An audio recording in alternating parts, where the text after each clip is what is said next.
പ്രൈസലോ, നിങ്ങളെല്ലാവരും സന്തോഷമായിട്ടിരിക്കുക. പ്രിയരെ,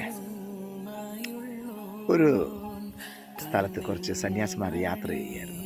ഒരു നദി കിടക്കണം. ആ നദിക്കരയിലെത്തിയപ്പോൾ ഒരു സഹോദരി അവിടെ നിൽക്കുന്നു. അവൾക്ക് അക്കരെ യാത്ര ചെയ്യണം. അങ്ങനെ സന്യാസിമാർ ഓരോരുത്തർ യാത്ര ചെയ്യുക, അക്കരയ്ക്ക് കിടക്കാൻ തുടങ്ങി. അതിലൊരു യുവസന്യാസി വന്നപ്പോൾ എന്ത് പറ്റി, എന്താ അവിടെ നിൽക്കുന്നത് എന്നൊരു ചോദ്യം ചോദിച്ചപ്പോൾ പറഞ്ഞു, അക്കരയ്ക്ക് എനിക്ക് പോകണം, പക്ഷേ എനിക്ക് ഭയമാണ്. അതിനെന്താ പേടിക്കേണ്ട, തോളിലിരുന്നോളാൻ പറഞ്ഞു. തോളിൽ ആ സഹോദരി ഇരുത്തി അക്കരെ കൊണ്ടിറക്കി വിട്ടു. കുറച്ചും കൂടെ മുന്നോട്ട് പോയി.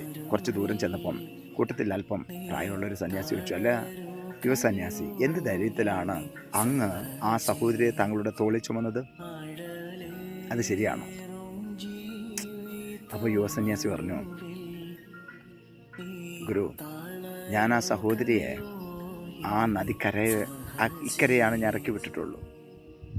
ഞാൻ അവിടെയും കൊണ്ട് അവളെ ഇറക്കി വിട്ടു, പക്ഷെ അങ്ങ് ഇപ്പോഴും അവളെ ചുമക്കുകയാണല്ലോ എന്ന് ഇദ്ദേഹം മറുപടി പറഞ്ഞു. സഹോദരങ്ങളെ, നമുക്ക് ദീർഘദൂര യാത്രകളുള്ളവരാണ്. ഇതുപോലെ ആവശ്യമില്ലാത്ത ചില ഭാരങ്ങൾ ചുമന്നുകൊണ്ടാണോ നമ്മൾ നടക്കുന്നത്?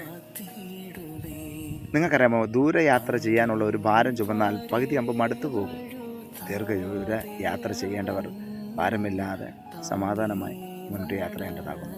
അനാവശ്യമായ ചിന്തകളെ, അനാവശ്യമായ ചോദ്യങ്ങളെ, അനാവശ്യമായ ഭാരങ്ങളെ ഹൃദയത്തിനകത്ത് വെച്ച് യാത്ര ചെയ്യാതെ സർവശക്തിയുള്ള ദൈവത്തിൻ്റെ കൂടെ യാത്ര ചെയ്യുക. നമുക്കെന്ത് ഭാരമുണ്ടെങ്കിലും അതിൽ നിന്ന് നമ്മളെ പുറത്തു കൊണ്ടുവരും. എന്ത് ചിന്താകുലം ഉണ്ടെങ്കിലും അതിനകത്തു നിന്നൊക്കെ പുറത്തു കൊണ്ടുവരും. എന്നിട്ട് നാം എത്തേണ്ട സ്ഥലത്ത് നമ്മളെ സമാധാനമായി എത്തിക്കും. നമ്മുടെ ഹൃദയം ആവശ്യമില്ലാത്തവർക്കൊന്നും കടം കൊടുക്കരുത്. ആവശ്യമില്ലാത്ത വിഷയത്തിൽ നമ്മുടെ ഹൃദയം കടം കൊടുക്കരുത്.